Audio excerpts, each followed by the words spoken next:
ఇక బాబు O T అమ్మా. 3 నెలలు అయింది సార్ సరిగ్గా పడుకుని. కొనుక్కు తీద్దామంటే చాలు ఎవరో దూరం నుంచి అరుస్తున్నట్టు, తలుపులు గట్టిగా బాదుతున్నట్టు. అదిగో ఒకటే చప్పుళ్ళు సార్.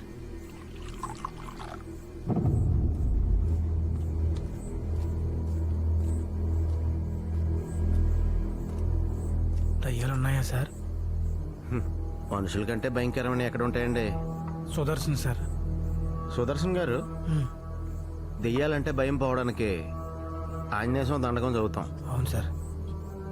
ఈ బిల్డింగ్లో ఉన్న దెయ్యాల నుంచి మీకు భయం పోవాలంటే ఓ 5 అడుగుల 8 అంగుళాల ఆంజనేయ స్వామి కథ చెప్పనా?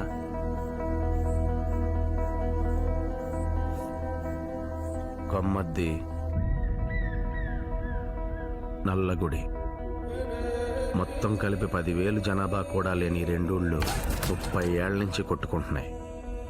నారపరెడ్డి నీడ కింద కొమ్మద్ది, బసిరెడ్డి బలం మీద నల్లగుడి. ఆ నియోజకవర్గంలో ఉన్న 25 ఊళ్ళని 2 ముక్కలుగా విడగొట్టేశాయి. 30 సంవత్సరాల క్రితం కొమ్మద్దిలో మొదలైన 5 రూపాయల ఫ్యాక్షన్ ఆ ఏరియాని కరువు ప్రాంతంగా మార్చేసింది. కొమ్మద్ది పొలిమేరలో ఉన్న శాఖలమరి దగ్గర ప్యాకాట్లో చిన్న గొడవ వచ్చింది. బసిరెడ్డి ఆట ఓడిపోయి 5 రూపాయలు బాకీ పడ్డాడు. నల్లగొడోళ్ళు మొండినా కొడుకులు, ఆడితే గెలిచరు, ఓడితే కట్టరు. ఏంటి బాయ్ జాచి మాట్లాడుతుండవు? ఏం పౌరుషం పొడుచుకుని వచ్చాండి అదే లెక్క తీరా ముందు.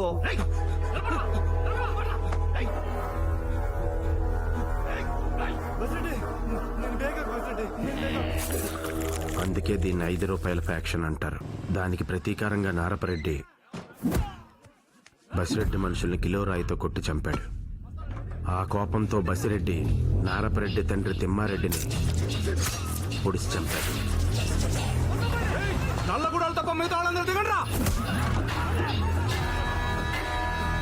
దాంతో నారపరెడ్డి బసిరెడ్డి తండ్రి లక్ష్మారెడ్డిని నరికేశాడు. మీ అయ్యట్టంటోండి రెడ్డి. వెళ్ళి మా అయ్యతోనే మాట్లాడుకో. పండగల కొత్త బట్టలు కొనుక్కున్నట్టు ఏడాదికోసారో 2 ఏళ్లకోసారో ఈ కూనీలు జరుగుతూనే ఉంటాయి. బసిరెడ్డి వెరైటీస్ గనుల్లో బాగా సంపాదించాడు. రాజకీయాల్లో దిగాడు. 20 ఏళ్లుగా నియంతలా పరిపాలిస్తున్నాడు. మొట్టమొదటిసారి అతనికి ఎదురు నిలబడటానికి అపోజిషన్ పార్టీకి నారపరెడ్డి ఒక్కడే కనిపించాడు. అతన్ని ఒప్పించడానికి నియోజకవర్గ ఇన్ఛార్జిని ఇంటికి పంపించి మరీ బతిమాలారు. ఈసారి మొగ్గు నారపరెడ్డి వైపే ఉందంటున్నారే. ఈడెవడో కవితో ఏడ్చాడు. కొమ్మద్ది కొండగాలికి నల్లగుడి నిలబడగలదా? నిలబడిలా?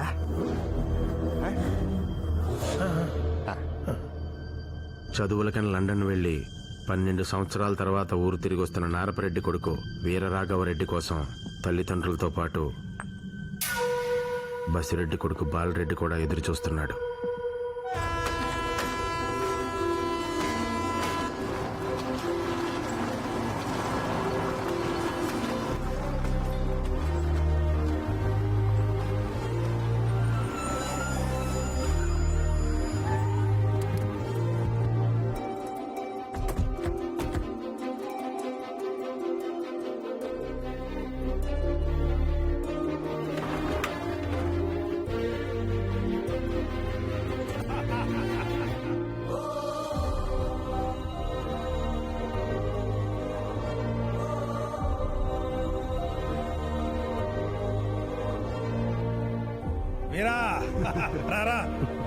ఏంది నాయనా, రైలుకు బ్రేకులు లేవా? స్టేషన్ రాకముందే ఇడెక్కి చైన్ లాగినాడు. నీకోసం ఆడదాకా ఆగలేకపోయినా నబ్బి. అట్నా బాబా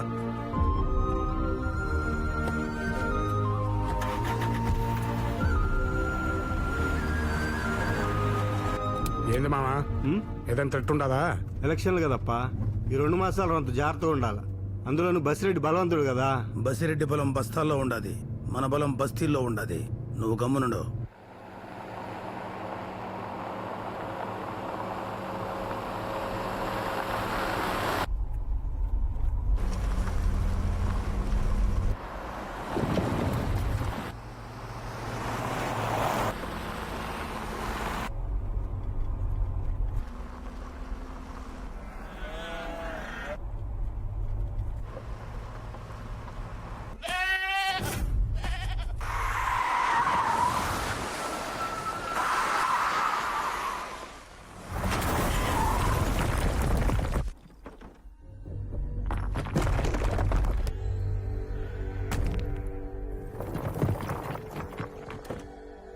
ఏందిరా?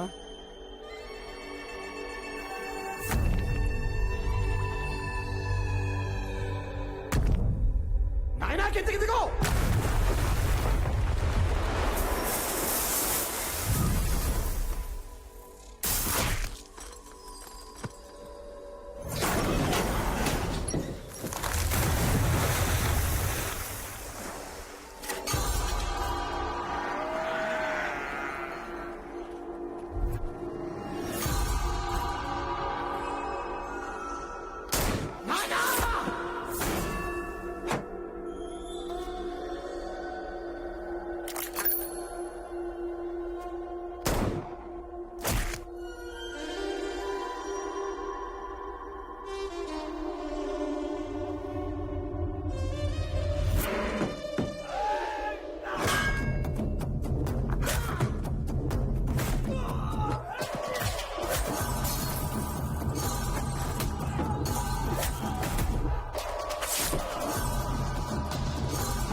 కోత లేతగా ఉంది. నారపరెడ్డి బిడ్డ.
ఈడ మంది లేరా, కత్తులేవా?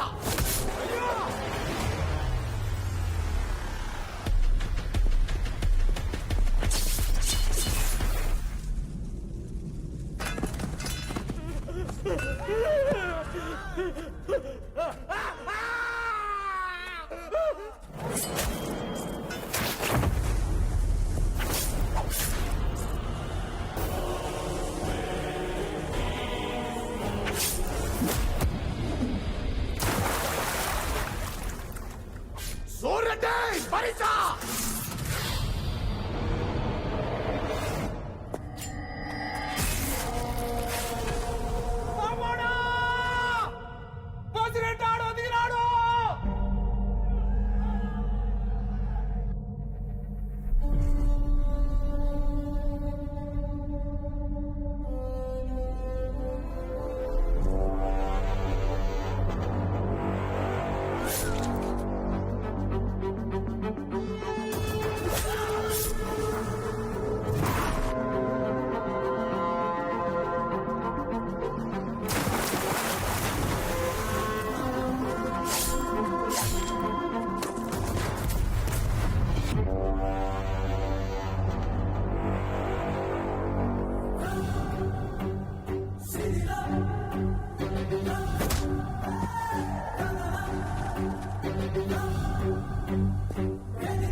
బందూక్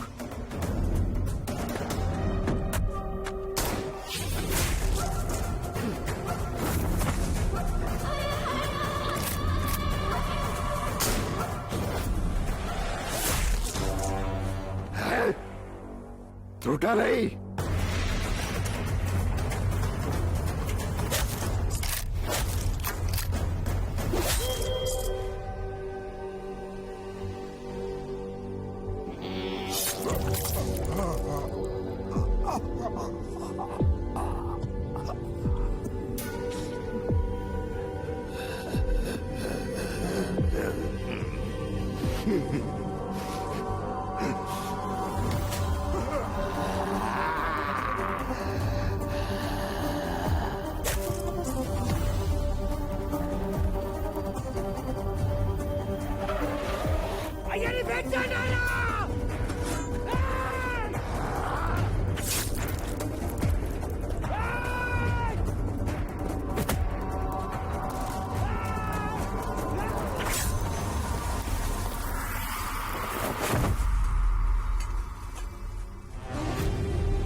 ఏమబ్బా మీలా మీరు కూలీలు చేసుకుంటా అంటే నడి మధ్యలో మేమెందుకు?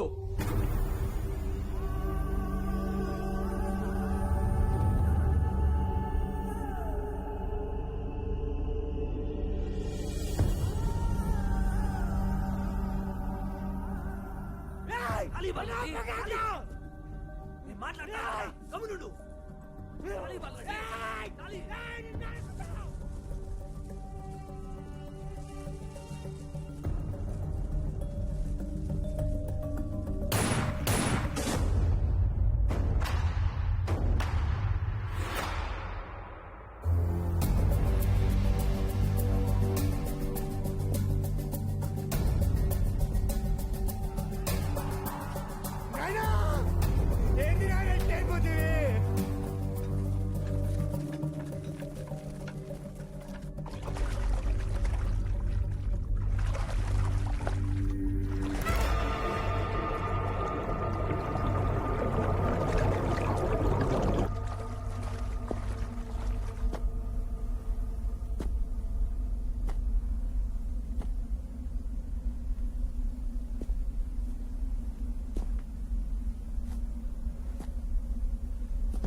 హైదరాబాద్ నుంచి సుదర్శన్ రెడ్డి గారు.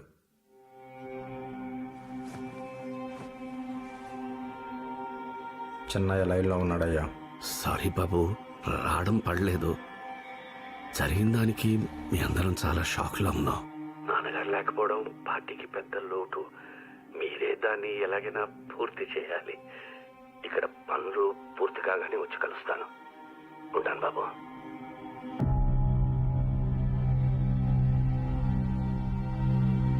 ఇదే సందు చెన్నయ్య, బసిరెడ్డి కొడుకు తలకాయ లేపుదాం. మొత్తం ఊర్లన్నీ మన చేతికొచ్చేయాలా? గనులు చూసుకుని కదా అతగాడికి నిన్న అప్పగూరు పట్టిండేది. ఎట్లయినా చేసి అది కూడా మనమే చేద్దామప్పా. ఊళ్ళో ఇల్లుండాదా, ఇంట్లో ఊరుండాదా? మీ బగిసికి బసిరెడ్డి కొడుకు సాలా? బెంగళూరులో ఉన్నవాని మనోని కూడా సంపితే సాల్నా?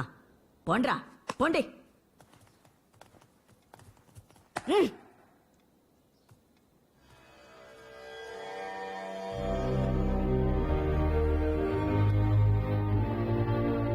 పంతొమ్మిదేండ్లప్పుడు ఎత్తకొచ్చి మరీ చేసుకున్నాడు. నా సుగునా అంట పొగలు పొద్దులు కూకులా ఇడిసిపెట్టకుండా తిరుగుతాండే. నువ్వు కడుపున పడినాకే మీ అమ్మని గెలిసేసినాననుకున్నాడు ఏందో.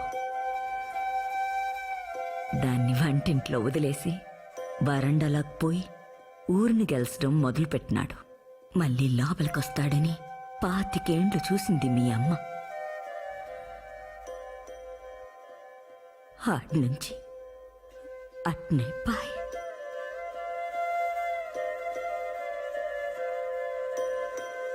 ముప్పై ఏండ్ల నాడు మీ తాత కత్తి పట్టినాడంటే అది అవసరం. అదే కత్తి మీ నాయన ఎత్తినాడంటే అది వారసత్వం.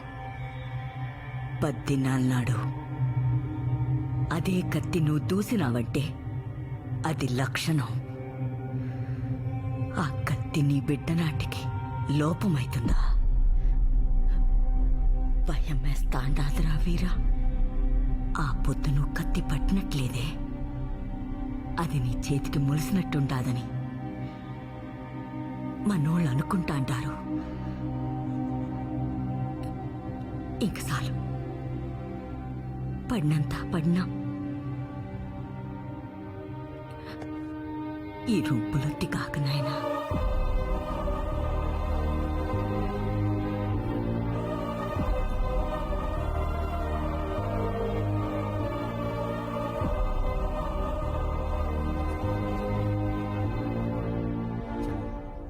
దండాలియా.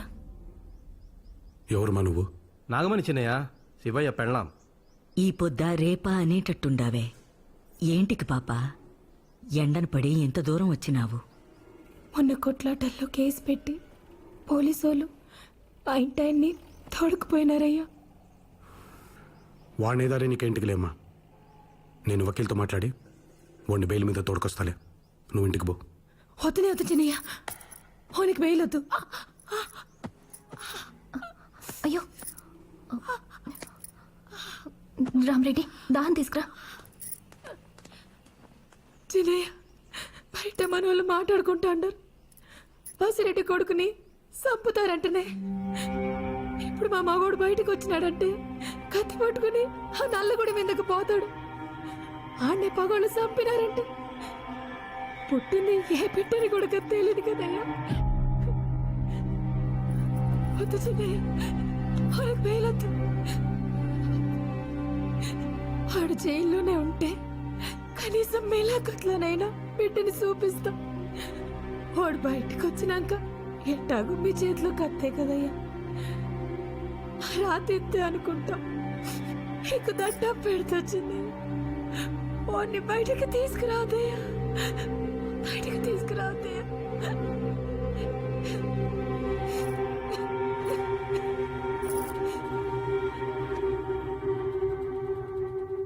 అందరూ యుద్ధంలో గెలవడం ఓడమే చూస్తారు. అంతా అయిపోయినాక ఏడవడం ఎవరికి జ్ఞాపకం రాదు. గెలిసినోడు ఏడ్సాలా, ఓడినోడు ఏడ్సాలా? వాని రోజొస్తే ఎవడైనా గెలుస్తాడు. కాని వీరా, యుద్ధం రాకుండా ఆపుతాడే వాడు గొప్ప, వాడే గొప్ప.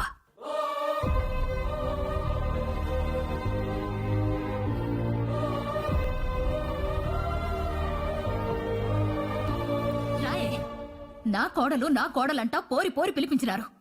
దాని మెళ్ళో తాళి బొట్టు బళ్ళగాని నా మొహం మీద బొట్టు తుడిపేసినారు. చాలు చాలు, ఈ కొంపకు ఆడబిడ్డని పంపే కంటే మెడకి బండగట్టి పెన్నెట్లో తోసేది మేలు. పుణ్యమన్నా వచ్చాది.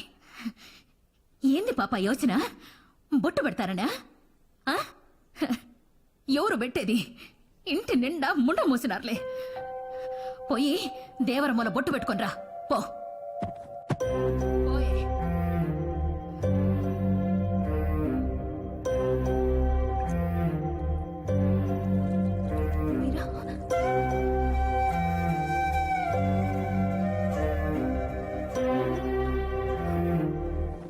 వీరా, మీ నాయన అట్టపోయినాడు, నువ్వు ఇట్టుపోతాండావా? ఈయన్నే ఉంటే ఆయన పోయాడనే బాధ, ఆయన్ని చంపినారనే కోపం తప్ప వేరే దారి కనపడట్లేదమ్మా. ఎటకని అయినోళ్ల కోసం కత్తి దూశాను, అదే అయినోళ్ల కోసం కత్తి వదలలేనా? వెళ్ళి